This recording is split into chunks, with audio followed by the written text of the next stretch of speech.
Hi dears, this is Raji.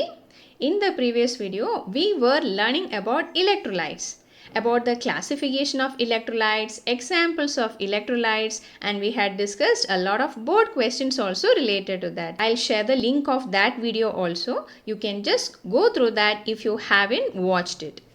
Now, in this video, we are going to learn what is electrolysis and how this process can be carried out, and we will discuss the board questions also related to that. In the previous video, we said that sodium chloride is an electrolyte. Why? Because it will allow electric current to pass through that. So whenever you are passing electric current through sodium chloride solution, something will happen to that. Of course, it will happen. Sodium chloride will be getting converted into sodium and chlorine gas. Correct? No? Yeah. So, if you are passing electricity, you can say that certain chemical change is taking place. Okay. Earlier it was sodium chloride. Now, we are separating that into sodium and chlorine. So, the same process is used in metallurgical process also. Correct? No? If you are taking molten sodium chloride and passing electricity through that, from sodium chloride you will be getting sodium, right? And what is that process known as? That process is known as electrolysis. Okay, so how can you define electrolysis? The process of decomposition of an ionic substance by passing electric current through that is called electrolysis. Got it, no? So we know what is electrolysis. Now the question is that how to carry out the process of electrolysis. For that, what all things are required? Definitely, we need an electrolyte. What is an electrolyte? An electrolyte is a solution which will allow electric current to pass through that. Now, how can we pass electricity through this electrolyte? For that, certain substances are required. We call them as electrodes. Okay, what are these electrodes? These electrodes can be made up of either metal or it might be made up of non-metals also. So which electrode we need to use, it depends upon for what purpose you are carrying out this process of electrolysis. We will learn about that in detail, okay, later. If you are using a metal electrode, it might be made up of copper, nickel, or sometimes it might be made up of platinum also. If you are using a non-metal electrode, mostly it will be made up of graphite, which is a very good conductor of electricity, and at the same time it might be made up of gas carbon also.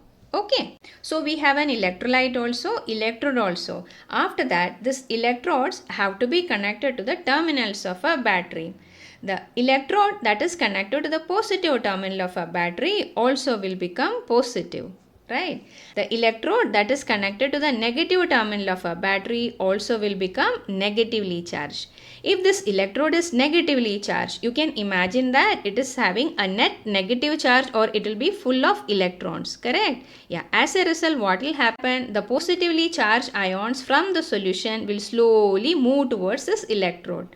Got it? And if this electrode is positively charged, what do you mean by that? It has got some shortage of electron, you can imagine.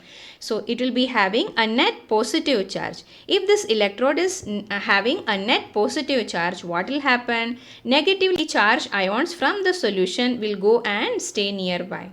Got it? Yeah. So what is the name of this positively charged ion? That is known as cation. What is the name of this negatively charged ion? We call it as anion. So the electrode to which cation moves, we call it as cathode. Okay. And the electrode to which this anion moves, negatively charged particles are moving. If so, this electrode is known as anode. Clear? So we came to know that if you have an electrolyte, an electrode and a battery, you can carry out the process of electrolysis. And the entire setup that is used for performing electrolysis, we call it as an electrolytic cell. Or in other words, you can say that an electrolytic cell is a device which will convert electrical energy into chemical energy. Got it, no? By passing electric current through certain substance. Okay, we are carrying out a chemical change in that compound, you can tell. See, if someone is asking what is an anode, what is a cathode, or what's an electrode? Okay, we need to have a definition for that. So you can just read that. So what are electrodes? Electrodes are metal plates or non-metal rods like graphite or gas carbon rods. Yeah, that will be immersed in the electrolyte, yeah, through which the current enters and leaves the electrolytic cell, you can say. Okay, yeah. What is an anode? Yeah, anode is the electrode to which anion moves. Anions are negatively charged. Correct, no? So, what will be the charge of the anode? That will be positively charged. And what is a cathode? Cathode is the electrode to which cation moves. What is the charge of the cation? It will be positively charged. If so, that electrode will be having a negative charge. Clear? Now see this picture. If you are learning one more concept related to the basics of electrolysis, we will be able to answer all the questions we have kept in the next page. Electrolysis of molten sodium chloride. We know that solid sodium chloride will not conduct electricity. What is the reason? Because positive and negative ions present in solid sodium chloride are held together by strong electrostatic force of attraction. Now what we are going to do? We are heating this solid sodium chloride to almost 800 degrees Celsius. So that time what will happen? Sodium chloride will be melting and will be getting converted into liquid state.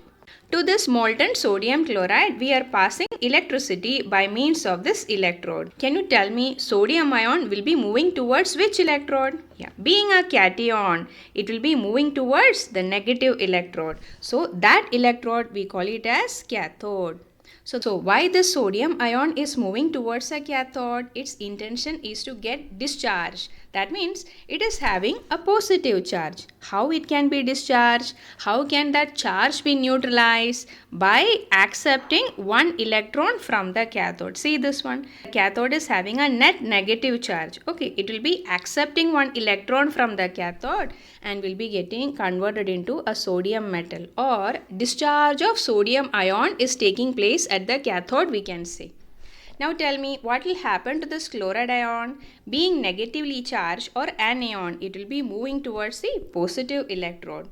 So anion is moving towards this electrode. We call that electrode as anode. So what will be the reaction that is taking place at the anode, or why this chloride ion is moving towards the anode? Its intention is to get discharged. Okay, how can it become chargeless? It has got an extra charge. It has to give that electron to somebody. To whom it will give? It will give to that positive electrode, anode. Got it? Yeah, so it is giving away that electron and will be getting converted into chlorine atom. We know that chlorine atom cannot exist as such. So chlorine will combine with one more chlorine to form chlorine gas. Okay. Remember, at the cathode, always gain of electron will be taking place. Okay, and what will be the reaction that is taking place always at the anode? See, it is missing electron. Okay, the anion is missing electron, or you can tell that, see, loss of electron is taking place. Okay, whenever gain of electron is taking place, that process is known as reduction. Whenever loss of electron is taking place, that process is known as oxidation. So there is a short trick to remember that. What is that? Oil rig, you can remember. Oxidation is loss of electron and reduction is gain of electron, you can memorize. Which is a reaction that is taking place always at the cathode? At the cathode, reduction will be taking place. And at the anode, remember, always oxidation will be taking place. Got it? Now see the question. You will be able to answer all this question so easily. Study the diagram given below and answer the question that follows. Give the names of the electrode A and B. So how can you find out? The electrode that is connected to the positive terminal of a battery also will become positive. The electrode that is connected to the negative terminal of a battery also will become negative, we said. Okay, to the negative electrode, cation will be moving. So this is the cathode. Okay, to the positive electrode, anion will be moving. So this electrode is the anode. Got it? Which electrode is the oxidizing electrode? We said that, okay, there is one more way also to remember easily. Car, you can remember. Okay, cathode, reduction. So always reduction will be taking place at the cathode. Okay, and which process will take place at the anode? Always oxidation will be taking place. So which will be the oxidizing electrode? It will be anode. Clear? Now read this question. Explain why copper, though a good conductor of electricity, is a non-electrolyte they are asking. So how can you write the answer? If you are heating copper metal to a very high temperature and converting it into a molten state also, it will be existing as copper only. That means, in that molten copper, positive and negative ions will not be present. So due to the absence of this positive and negative ions, it won't act as an electrolyte, you can tell. And if you're passing electricity through this molten copper also, what will happen? There is no chemical change is going to take place. No new substance will be produced. So due to that, copper will not act as an electrolyte, you can tell. Got it, no? Yeah. Now see this one. Explain why solid sodium chloride does not allow electricity to pass through. We have discussed it so many times. So what is the reason? Sodium and chloride ion in the solid state also will be held together by strong electrostatic force of attraction.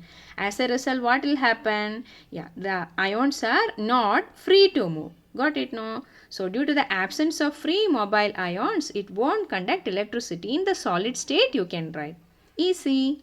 Now see the last question. Differentiate between the electrical conductivity of copper sulfate solution and copper metal. So if you are getting such kind of a question, had better you make a table. And then here you can write copper metal and here you can write copper sulfate solution. Now as a first point you can write what is responsible for conducting electricity in a copper wire, that is free electron. And here the charge carriers are ions, positive and negative ions you can write. Whenever a copper wire is conducting electricity, there is no changes happening to that copper wire. No new substance is produced. So we can say that, it is a physical change. But whenever we are passing electricity through copper sulfate solution, what will happen? New substance will be produced. Okay, So due to that, you can say that there is a chemical change taking place. Then copper can conduct electricity even in the molten state also, solid state also. Whereas copper sulfate can conduct electricity in the molten as well as in the aqueous state. It won't conduct electricity in the solid state.